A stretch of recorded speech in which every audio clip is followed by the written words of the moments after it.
ನಮ್ಮೂರಿನ ಭೂತಪ್ಪನ ಅವತಾರ. Video script ಮಾಡಿದೆ, ಫುಲ್ ವಿಡಿಯೋ ನೋಡಿ. ನಮಸ್ಕಾರ ಸ್ನೇಹಿತರೆ, ನಾನು ನಿಮ್ಮ ಹುಡುಗ ರವಿ. ಶ್ರೀರಾಮನವಮಿ ಹಾಗೂ ಶ್ರೀ ಆಂಜನೇಯ ಸ್ವಾಮಿಯ ಬ್ರಹ್ಮರಥೋತ್ಸವ ಹಾಗೂ ದೊಡ್ಡೆಡೆ ಕಾರ್ಯಕ್ರಮವನ್ನು ಮಾಡಲಾಯಿತು. ಕಂಪ್ಲೀಟ್ ಆ ವಿಡಿಯೋದಲ್ಲಿ ತೋರಿಸಿದ್ದೀನಿ, ಯಾರು ವಿಡಿಯೋ ಸ್ಕಿಪ್ ಮಾಡೋದಲ್ಲಿ ಫುಲ್ ವಿಡಿಯೋ ನೋಡಿ. ಮೊದಲಿಗೆ ಶ್ರೀ ಆಂಜನೇಯ ಸ್ವಾಮಿಯ ಕುದುರೆ ಉತ್ಸವ.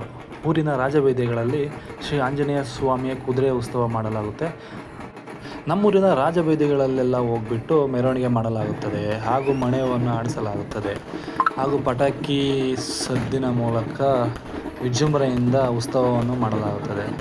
ಹಾಗೂ ಮುಂದಿನ ದಿನ ಶ್ರೀರಾಮನವಮಿ ದಿನ ಸ್ವಾಮಿಗೆ ಹೂವಿನ ಅಲಂಕಾರ ಹಾಗೂ ಅಭಿಷೇಕ ಮಾಡಿಬಿಟ್ಟು ಅಲ್ಲಿಂದ ನಾವು ರಾಜಬೀದಿಗಳಲ್ಲಿ ಮೆರವಣಿಗೆ ಮಾಡ್ಕೊಂಡು ಕರ್ಕೊಂಡು ಹೊರಡ್ತೀವಿ. ಹಾಗೂ ಅಲ್ಲಲ್ಲೇ ಜಾಗದಲ್ಲಿ ಈ ಥರ ಮಣೆ ಹಾಕ್ಬಿಟ್ಟು ಮಣೆ ಮಾಡಿಸ್ತೀವಿ. ಮಣೆ ಮಾಡಿಸ್ಬಿಟ್ಟು ಅಲ್ಲಿಂದ ಡೈರೆಕ್ಟಾಗಿ ಹಿಂಗೆ ಕೆಳಗಡೆ ದೇವಸ್ಥಾನ ಇದೆ, ಅಜ್ಜಯ್ಯನ ಗುಡಿ, ಅಲ್ಲಿ ಹೋಗ್ಬಿಟ್ಟು ಅಲ್ಲೂ ಮಣೆ ಮಾಡಿಸ್ಬಿಟ್ಟು ಇಲ್ಲಿಂದ ಹಾಗೆ ಆಂಜನೇಯ ಸ್ವಾಮಿ ದೇವಸ್ಥಾನ ಹತ್ರ ಹೊರಡ್ತೀವಿ. ಅಲ್ಲಿ ಎಲ್ಲ ಊರಿನ ದೇವರುಗಳು, ಆಂಜನೇಯ ಸ್ವಾಮಿ, ರುದ್ರದೇವರು, ಭೂತಪ್ಪ ಎಲ್ಲ ದೇವರು ಹೊರಟ್ಬಿಟ್ಟು ಆಂಜನೇಯ ಸ್ವಾಮಿ ದೇವಸ್ಥಾನ ಪ್ರದಕ್ಷಿಣೆ ಹಾಕಿ ಅಲ್ಲಿ ಪೂಜೆಗಳನ್ನು ಮಾಡ್ತಾ ಇರ್ತವೆ. ಆ ಸಮಯದಲ್ಲಿ ಹೋಗ್ಬಿಟ್ಟು ರಾಮದೇವ್ರನ್ನ ಕರ್ಕೊಂಡು ಹೊರಡ್ತೀವಿ. ಹೋಗ್ಬಿಟ್ಟು ಇನ್ನು ರಾಮದೇವ್ರು ಬಂದಿರಲ್ಲ, ಆಂಜನೇಯ ಸ್ವಾಮಿ ರಥೋತ್ಸವದ ಮೇಲೆ ಕೂರಬೇಕು ಅಂತ ಶ್ರೀರಾಮದೇವರು ಬಂದ್ಬಿಟ್ಟೆ ಆಂಜನೇಯನ ರಥೋತ್ಸವದ ಮೇಲೆ ಕೂರಿಸ್ಬೇಕು. ಅಲ್ಲಿ ನೋಡಿ ಭೂತಪ್ಪ ಬಿಡ್ತಾ ಇಲ್ಲ ದೇವ್ರನ್ನ. ಆಂಜನೇಯ ಸ್ವಾಮಿ ರಥೋತ್ಸವದ ಮೇಲೆ ಕೂರಬೇಕು ಅಂತ ಹಠ ಮಾಡ್ತಾ ಇರುತ್ತೆ.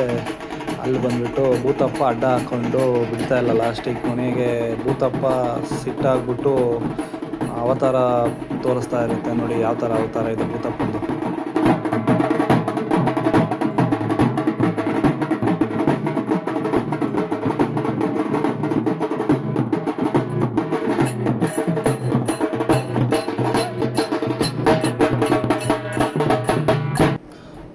ಅಲ್ಲಿಗೆ ಸಮಾಧಾನ ಮಾಡಿಕೊಂಡು ಅಷ್ಟರೊಳಗಡೆ ಶ್ರೀರಾಮದೇವರು ಬಂತು ರಥೋತ್ಸವ ಹತ್ತಿರ ಬಂದ್ಬಿಟ್ಟು ಆಂಜನೇಯನಿಗೆ ರಥದ ಮೇಲೆ ಹತ್ತಿಸ್ತು. ಈ ಕ್ಷಣ ನೋಡಿ ಹೀಗೆ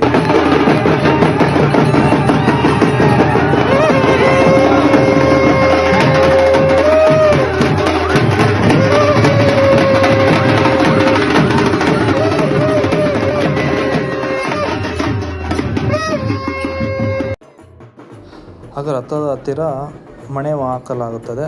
ಮಣೆಯನ್ನು ಶ್ರೀರಾಮದೇವರು ಪ್ರದಕ್ಷಿಣೆ ಮಾಡುವ ಮೂಲಕ ಮಣೆ ಮಾಡಲಾಗುತ್ತದೆ.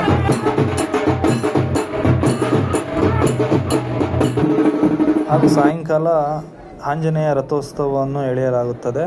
ವಿಜೃಂಭಣೆಯಿಂದ ಡೊಳ್ಳು, ಕುಣಿತ, ನೃತ್ಯಗಳ ಮೂಲಕ ಮೆರವಣಿಗೆ ರಾಜಬೀದಿಗಳಲ್ಲಿ ಮಾಡಲಾಗುತ್ತದೆ. ಮುಂದಿನ ಕಾರ್ಯಕ್ರಮ ದೊಡ್ಡೆಡೆ. ಇಲ್ಲಿ ಎಲ್ಲ ನಾವು ಸೇರ್ಕೊಂಡ್ಬಿಟ್ಟು ಭೂತಪ್ಪನಿಗೆ ದೊಡ್ಡೆಡೆ ಕಾರ್ಯಕ್ರಮ ಮಾಡಲಾಗುತ್ತದೆ. ನೋಡಿ, ಇದನ್ನ ವಿಶೇಷತೆ ಏನಂದರೆ ಭೂತಪ್ಪನ ಅವತಾರ ನೋಡೋಕ್ಕೆ ತುಂಬ ಖುಷಿ ಆಗುತ್ತೆ. ನಮ್ಮ ಸುತ್ತಮುತ್ತಲು ಯಾವ ಊರಲ್ಲೂ ಈ ಥರ ಇರೋಲ್ಲ, ಆ ಥರ ವಿಜೃಂಭಣೆ ಇರುತ್ತೆ ಉತ್ಸವ. ನೋಡಿ, ನೀವೇ ಕಣ್ತುಂಬ ನೋಡ್ಕೊಳ್ಳಿ.